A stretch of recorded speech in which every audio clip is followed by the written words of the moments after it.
ओम दोस्तों, मैं योगाचार्य मनोज श्रीमती गोमती देवी योग एवं प्राकृतिक चिकित्सा महाविद्यालय बड़ा गांव से योग चिकित्सा में स्नातकोत्तर डिप्लोमा कार्यक्रम के सेमेस्टर प्रथम में तृतीय प्रश्न पत्र मानव शरीर एवं क्रिया विज्ञान प्रथम में इकाई नंबर 1 में पाठ नंबर 2 पाचन तंत्र हम पढ़ रहे थे। और पाचन तंत्र में हमने पाचन तंत्र के विभिन्न अंग, पाचन की क्रिया विधि, चय अपापचय की विधि हमने पढ़ ली थी। और अब हम पोषण तत्व के विषय में पढ़ रहे थे। तो पोषण तत्वों में हमने जाना कि कौन कौन से होते हैं मुख्य पोषण तत्व। तो कार्बोहाइड्रेट, वसा, प्रोटीन, विटामिन, मिनरल्स, जल आदि। तो हमने अब तक पढ़ लिया था कि वसा के बारे में, कार्बोहाइड्रेट्स के बारे में और मिनरल्स के बारे में। और अब हम पढ़ने जा रहे हैं विटामिन्स के बारे में। तो विटामिन्स को हम जीवनीय तत्व भी कह सकते हैं। ये 2 प्रकार के होते हैं। वसा में घुलनशील यानी फेट सोल्यूबल, ये होते हैं vitamin A, vitamin D, vitamin E एवं विटामिन के। और जल में घुलनशील vitamin water soluble, B complex, vitamin B complex और विटामिन सी। तो आइए पढ़ते हैं वसा में घुलनशील विटामिन के बारे में। तो पहला विटामिन है विटामिन ए। विटामिन ए, इसको रेटिनोल भी कहते हैं और इसका दूसरा नाम है एंटी जीरोप्थेलेमिक विटामिन। अर्थात जीरोप्थेलेमिक एक ऐसी बीमारी है जो आँखों में होती है और इसलिए इसका नाम एंटी यानी जीरोप्थेलेमिक रोग को दूर रखने वाला विटामिन।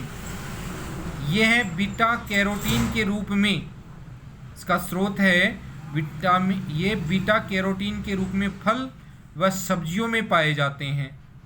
इसमें शरीर में विटामिन ए का निर्माण होता है।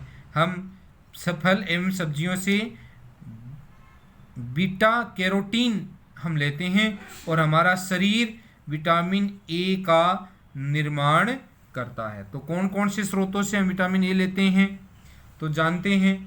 फ्रूट्स, ग्रीन वेजिटेबल, गाजर से लेते हैं, आम से लेते हैं, मैंगो, पपाया पपीता से लेते हैं, कोड फिश के कोड लीवर ऑयल से लेते हैं और मिल्क से लेते हैं।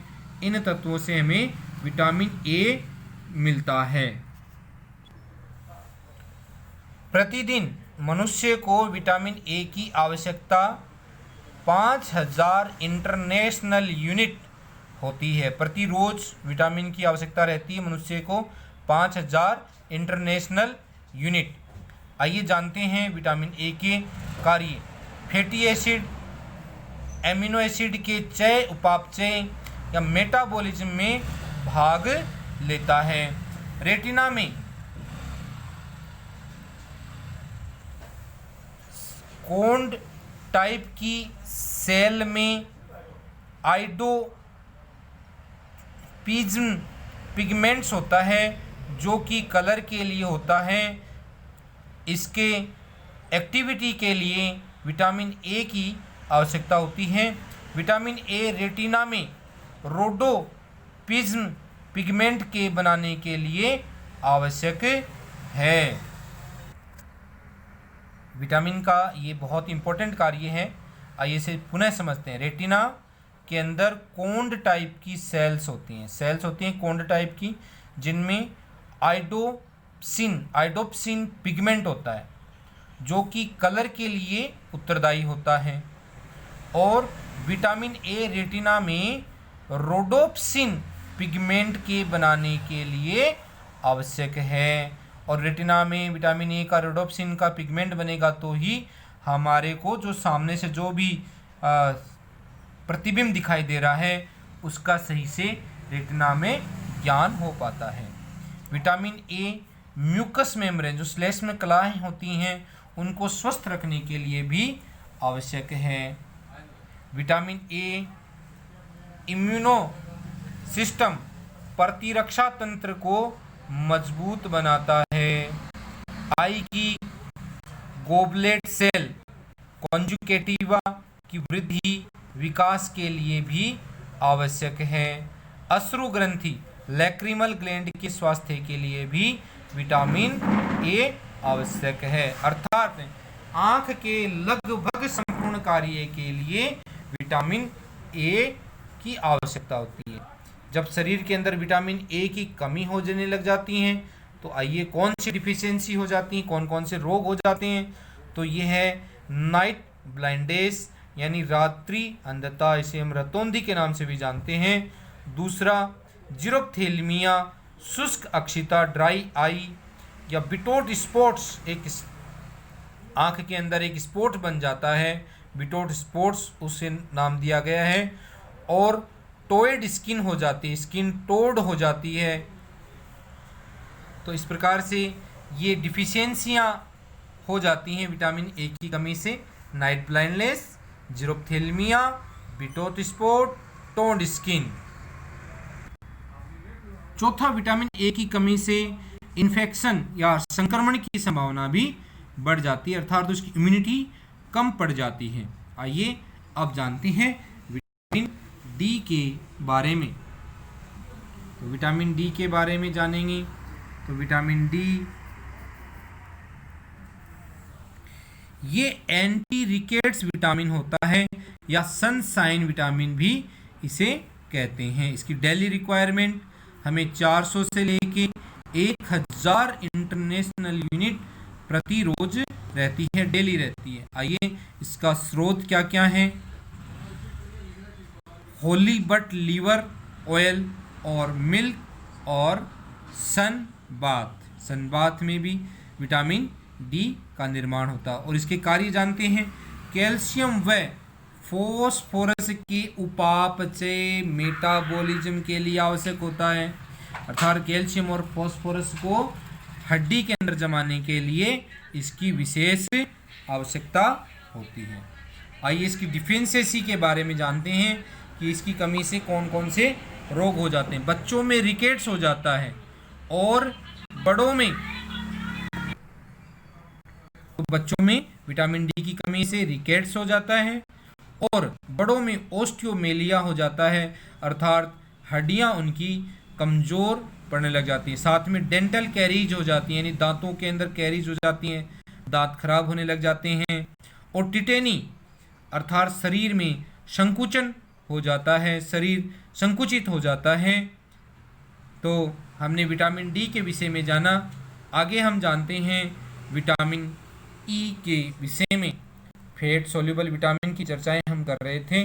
विटामिन ई, इसे एंटी स्टेरिलिटी विटामिन भी कहते हैं। इसकी डेली रिक्वायरमेंट हमें प्रति रोज 10 मिलीग्राम डेली आवश्यकता होती है, अर्थात हमें रोज भोजन के अंदर 10 मिलीग्राम भोजन के रूप में हमें विटामिन ई की आवश्यकता होती है। और ये विटामिन ई किन किन तत्वों में हमें मिलता है, तो इसके रिचेस्ट सोर्स, विटामिन ई के रिचेस्ट सोर्स हैं नट्स, मूंगफली, कॉर्न, स्पिनच, पालक, ग्रीन वेजिटेबल, फ्रूट्स। ये विटामिन ई के मुख्य स्रोत हुए। आइए जानते हैं इसका कार्य। तो रिप्रोडक्टिव इपीथेलियम को स्वस्थ रखने के लिए आवश्यक है, अर्थात जहाँ से शुक्राणु और अंडाणुओं का निर्माण होता है उस जगह को स्वस्थ रखने के लिए विटामिन ई की आवश्यकता होती है। प्रजनन क्षमता को बढ़ाने के लिए आवश्यक है। त्वचा को स्वस्थ रखने के लिए आवश्यक है। सेल मेम्ब्रेन को ऑक्सीडेशन से बचाता है, अर्थात यह एंटी ऑक्सीडेशन का भी कार्य करता है। आइए जानते हैं इसकी कमी से क्या क्या रोग हो जाते हैं। तो डिफिशियंसी कौन कौन सी हैं इसकी। स्टेरिलिटी, प्रजनन क्षमता ख़त्म हो जाती है विटामिन ई की कमी से, अर्थात इसको बंधत्व भी कहते हैं। प्रजनन क्षमता की कमी हो जाती है, शुक्राणुओं की कमी हो जाती है, महिलाओं में अंडाणुओं की भी कमी हो जाती है, साथ ही साथ में स्किन रफ हो जाती है।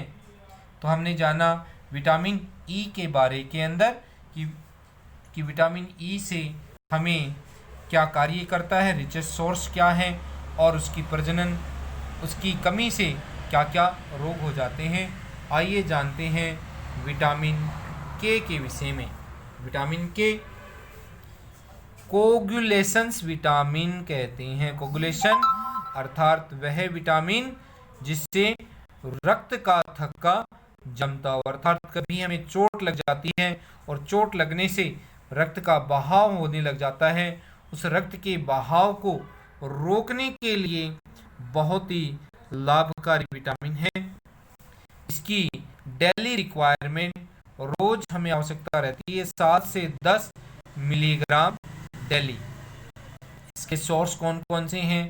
ग्रीन वेजिटेबल, हरी सब्जियां, फ्रूट्स, फल, अनाज, डेयरी प्रोडक्ट्स, पत्ता गोभी, कैबेज और कॉलीफ्लावर यानी फूल गोभी, ये सब विटामिन के रिचेस्ट सोर्स हैं। इसका कार्य क्या होता है? लीवर से प्रोथ्रोम्बिन के निर्माण के लिए विटामिन के की आवश्यकता होती है। क्लोटिंग, रक्त स्कंदन के लिए भी आवश्यक है। क्लोटिंग अर्थात जब भी हमें चोट लग जाती है तो रक्त का बहाव हमारे शरीर से बाहर होने लग जाता है, परंतु विटामिन के, प्लेटलेट्स, थ्रोम्बिन, प्रोथ्रोम्बिन आदि मिलकर हमारे रक्त का स्कंदन कर देते हैं, क्लोटिंग कर देते हैं, जिससे रक्त हमारा शरीर से बाहर नहीं निकल पाता। आइए विटामिन के की कमी से होने वाले रोगों के बारे में हम जानते हैं। तो ब्लीडिंग होना शुरू हो जाता है, ब्लीडिंग डिसऑर्डर होता है, रक्त का थक्का या रक्त स्कंदन, क्लोटिंग नहीं बन पाती विटामिन के कारण। तो हमने फैट सोल्यूबल विटामिन के विषय में पढ़ा। आगे की क्लास में आपको वाटर सोल्यूबल विटामिन के विषय में बताऊंगा। तो आपको ये मेरा द्वारा पढ़ाया गया विटामिन्स के विषय में आपको कैसा लगा, आप इसके अंदर कमेंट्स कर सकते हैं। और जैसा कि मैंने पहले भी मेरे व्हाट्सअप नंबर दिए हैं, पुनः मैं नंबर दे रहा हूँ 98 87 47 23 20। इन नंबरों पर आप अपने व्हाट्सएप डालकर अपने प्रश्न कर सकते हैं, पूछ सकते हैं। यदि कोई बात आपको नहीं समझ में आई हो तो वो भी आप मुझसे जान सकते हैं। सभी का बहुत बहुत धन्यवाद, हार्दिक अभिनंदन। ओम नमस्ते।